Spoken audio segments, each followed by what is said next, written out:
Au XIXe siècle, il y avait les riches et les pauvres.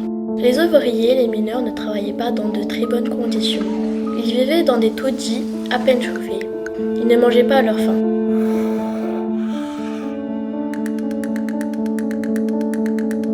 Les enfants, eux aussi, allaient travailler pour aider leur famille, ce qui les empêchait d'aller à l'école et de s'offrir un meilleur avenir.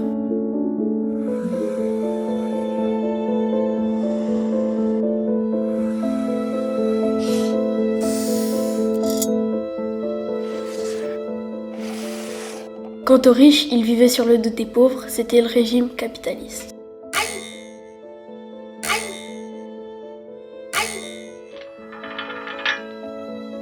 En 1894, la charte a été créée. 9 ans après le Parti ouvrier belge, c'est un texte écrit par les manifestants pour dire ce qu'ils voulaient et ce qu'ils pensaient.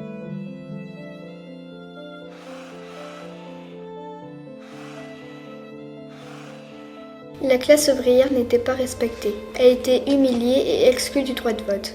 Des grèves sanglantes ont eu lieu, il était temps pour eux de s'organiser. Ils ont créé une charte pour une société plus juste. On a demandé à quelques hommes d'écrire la charte et elle a été rédigée dans un esprit collectif. Contrairement à ce qu'on pourrait croire, ces hommes n'étaient ni d'origine de Carnion, ni Borin, mais ils étaient à la base du Parti ouvrier belge. Ils n'étaient pas ouvriers mais bourgeois.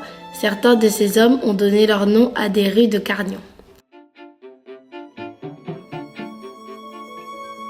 La charte est le résultat d'une réaction de milliers de travailleurs de notre pays qui met en place une volonté. De liberté économique, morale et politique des travailleurs. D'une meilleure répartition des richesses. De bien-être pour tout être humain, sans distinction de nationalité, de culte ou de sexe. De transformation du régime capitaliste. De solidarité au niveau international. Nous avons fait appel à une détective car personne n'a pu répondre à nos questions. Nous avons quelques pistes mais rien ne semble réaliste. Dans le cercueil d'Emile van der Velde. Dans un coffre-fort de l'hôtel de ville. Dans les parois d'un mur de la maison où elle a été signée à Monsville. Elle aurait été oubliée dans le train qui l'a transportée. Mais la détective nous a dit qu'il ne faut pas s'attendre à un document précieusement gardé, mais nous pouvons la retrouver dans un livre d'Emile van der Velde et de Jules Destrée.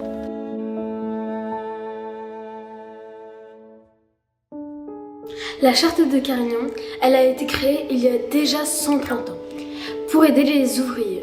Depuis, pas mal de choses ont évolué, mais il reste encore beaucoup de choses à faire.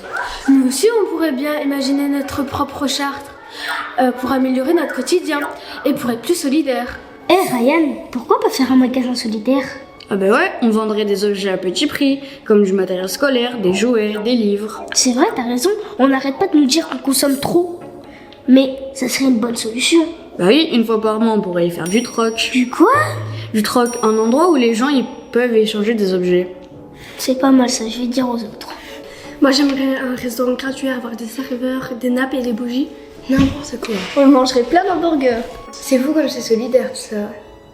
Moi, je penserais à un restaurant qu'on pourrait manger équilibré, du poisson, un peu de viande, des fruits, des légumes. De cette manière, tout le monde aurait la possibilité de manger sainement. Mais il peut quand même être beau. Mais oui. Et pourquoi pas plus d'activités dans l'école, mais aussi à l'extérieur? Quelles activités? Aller voir des expos, de la danse, aller au cinéma.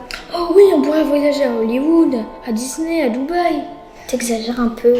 Sinon, des personnes pourraient venir animer. Et elle est où la solidarité là-dedans? Bah, ça changera de nos habitudes.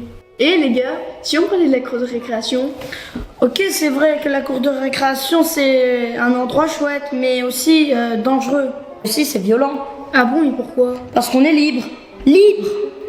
Et quoi, ils vont nous mettre dans des cages aussi?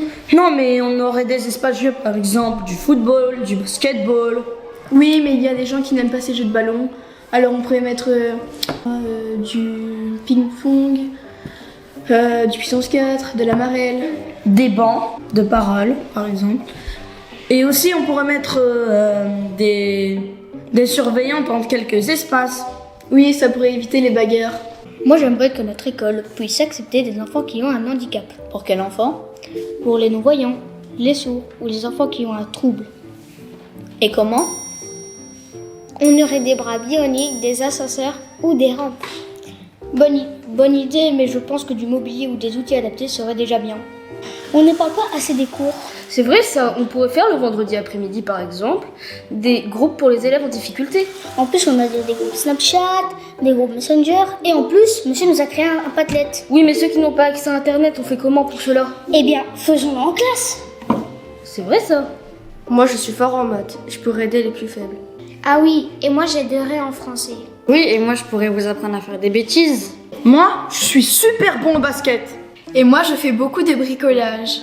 Une fois par semaine, l'après-midi, on pourra aller dès les 5e. C'est solidaire, non, je trouve? Oui, une école solidaire, c'est une école de la réussite, où tout le monde a sa chance, même ceux en difficulté. Ensemble, nous serons plus forts. C'est vrai ça. Alors ce serait quoi la chair des enfants? Faire attention aux autres. Combattre la violence et le harcèlement. Avoir le droit de ne pas se faire agresser. La conclusion. En sorte, la conclusion, c'est quoi? Même si on ne vit plus à l'époque des mineurs, on peut faire encore beaucoup de choses pour améliorer notre quotidien.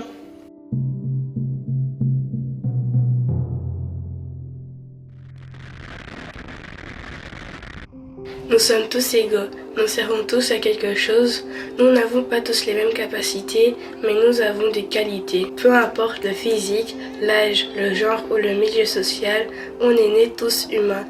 On mérite tous d'avoir un boulot, qu'on soit riche ou pauvre, nous avons tous de la valeur. Une personne a le droit d'avoir un travail, une maison pour être protégée et être en sécurité.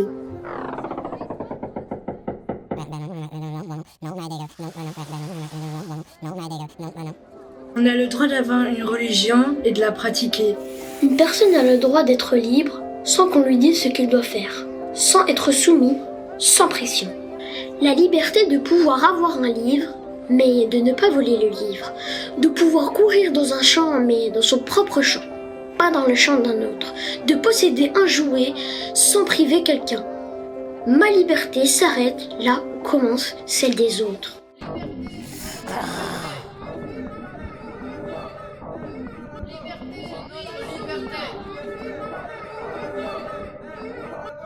La liberté de ne pas être harcelé, de ne pas se faire victimiser, de ne pas se faire racketter, de ne pas avoir peur de sortir de chez soi, de ne pas avoir peur d'aller à l'école.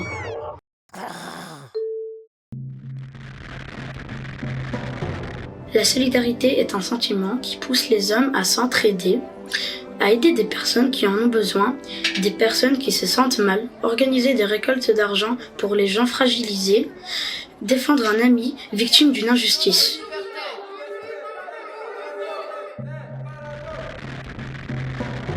La fraternité est un sentiment de vie, d'amour, de joie. C'est aussi s'entendre, s'inviter à des fêtes. On peut faire des projets en groupe, se défendre les uns les autres, s'entraider, faire des projets ensemble. La fraternité est aussi un engagement, de l'empathie, de la force et de l'amour.